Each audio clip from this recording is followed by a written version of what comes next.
E kif l-infezzjonijiet fil-Brażil qed jitilgħu brat allarmanti kuljum, l-Istati Uniti ħambret projbizzjoni fuq kull persuna li kienet fil-Brażil fl-aħħar 14-il ġurnata. Jiġifieri kemm ċittadini Brażiljani kif ukoll barranin li vjaġġaw lejn dan il-pajjiż f'dawn il-ġimagħtejn. Fuq livell lokali, sostenituri tal-President Jair Bolsonaro sfidaw il-miżuri ta' saħħa pubblika u nġabru biex jagħtu sosten lill-President. Bolsonaro jinsab taħt pressjoni kemm minħabba akkużi ta' nuqqasijiet serji biex irażżan l-imxija tal-coronavirus fil-pajjiż, kif ukoll minħabba skandlu politiku hekk kif il-Qorti Suprema qed tinvestiga akkużi li Bolsonaro indaħal fl-investigazzjonijiet tal-Pulizija Federali. Sadattant fl-Ewropa iktar pajjiżi teħabbru rilaxx ta' miżuri.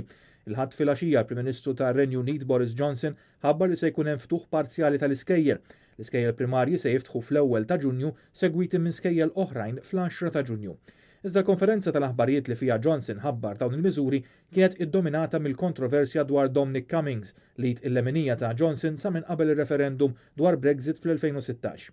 Minkejja kritika qawwija u sejħiet biex dan jirriżenja, inkluż mill-Partit Konservattiv stess, Boris Johnson iddefenda lil Cummings. Cummings inqabad iżur lill-ġenituri tiegħu f'żewġ okkażjonijiet fil-31 ta' Marzu u fit-19 ta' April meta l-pajjiż kien taħt lockdown.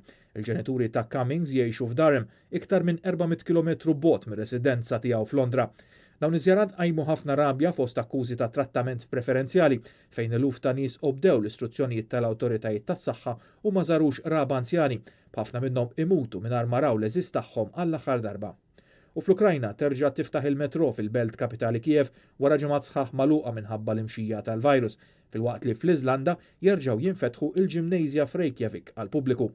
Lil mill-Ewropa, l-Indja terġa' tiftaħ l-ajruporti fil-pajjiż iżda issa se jkunu miftuħin biss għal titjiriet interni.